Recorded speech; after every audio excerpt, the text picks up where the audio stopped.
So చాలామంది students JNTUH 2122 B pharmacy results గురించి wait చేస్తూ ఉన్నారు.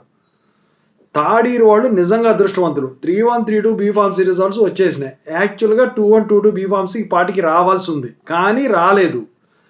అయితే ఇప్పుడు పొద్దున మనం మాట్లాడుకున్నాం 3 నెలలు బంద్ ఉంటుందా ఉండదా అని చెప్పేసి. నిజంగా అది కనుక జరిగితే రిజల్ట్స్ 3 నెలల వరకు రావంట నిజమేనా అని చెప్పేసి స్టూడెంట్స్ అడుగుతా ఉన్నారు. దాని గురించి ఇప్పుడు చెప్పబోతున్నాను. ముందుగా ఇంతవరకు ఈ ఛానల్ సబ్స్క్రైబ్ చేసుకున్న వాళ్ళు సబ్స్క్రైబ్ చేసుకొని ఈ వీడియోని లైక్ చేసి షేర్ చేయండి. మీకు ఏమైనా డౌట్స్ ఉన్నట్టయితే కాల్ మీ ఫోర్ ద్వారా కాల్ చేయండి. తెలుగు ఇంజనీరింగ్ ఎడ్యుకేషన్ టెలిగ్రామ్ ఛానల్లో జాయిన్ అవ్వండి.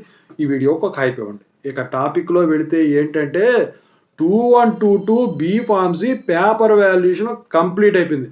మార్క్స్ ఎంట్రీ హాల్ట్లోకి వెళ్ళిందని కొంతమంది అడుగుతూ ఉన్నారు. ఎందుకంటే ఇప్పుడు బంద్ నిర్వహిస్తున్నారు కాబట్టి. యూనివర్సిటీలో ఎటువంటి బంద్ లేదు.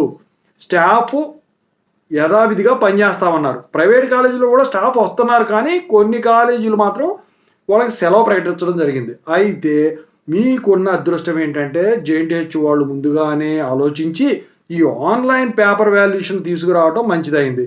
సో ఈ ఆన్లైన్ పేపర్ వాల్యుయేషన్ ఒకవేళ కంప్లీట్ అయిపోయినా కూడా కంప్లీట్ చేసే పరిస్థితులు ఉంటాయి కాబట్టి, అంటే అయిపోయింది పేపర్ వాల్యుయేషన్, దాని గురించి ప్రాబ్లం లేదు.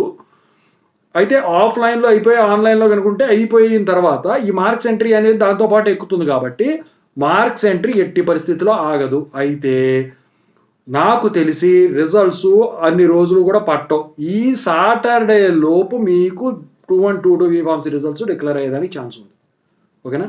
ఇంకో అప్డేట్ తెలిస్తే పెడతాను. మ్యాక్సిమం అదే.